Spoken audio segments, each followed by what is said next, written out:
Here we have a gorgeous antique bottle. This is a Case gin bottle. This is black glass. This falls within the genre of black glass. This is a very attractive bottle from, I'd say this bottle is probably from around 1820, maybe a little earlier. So why are these bottles what they are? Well, necessity dictates the design of these bottles. A lot of the bottles we see nowadays for liquor and wine are homages to these older bottles. But back then, these were, necessity dictated the design. So these were blown in a square mold to make this shape, so you could stack these or put these in cases. So on ships, they wouldn't roll about, so you could pack these quite easily. They have an applied lip, which is very crude. It's a gob of melted glass they would twist around, so you can apply your stopper or your cork. This is a muddy, drab olive. I love it.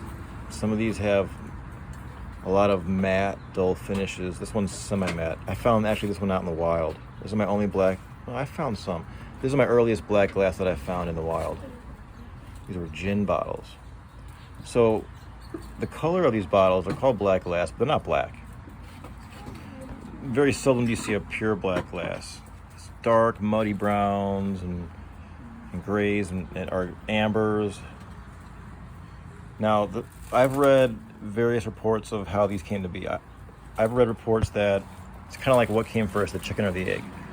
I read reports that early bottles, the amount of minerals in the glass made it this green hue. Then later merchants found out that green color actually protects the product within, be it food or wine. I read other accounts saying that was done on purpose in order to protect food. I tend to believe it was done by accident, and then we realized that it had positive effects on food preservation. So if you love muddy, dark, drab colors, black glass might be for you. Again, this is early 19th century, 1810, 1820, 1830. You can date these bottles by their designs. Certain attributes makes them easier to date.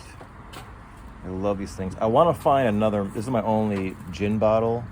I want to find a Case gin bottle that's been in the sand for a long time, that it would be completely matte. It's no longer transparent, you couldn't see through it. This one you can still see through. But a completely matte one's been in the sand, a sandbar for 200 years, and they're just a solid charcoal green color. It's remarkable. I want to find one of those next, and they're not too expensive. I buy these based on character alone. That's what makes me happy. How unique are these? It's almost like a work of art. Just the uniqueness.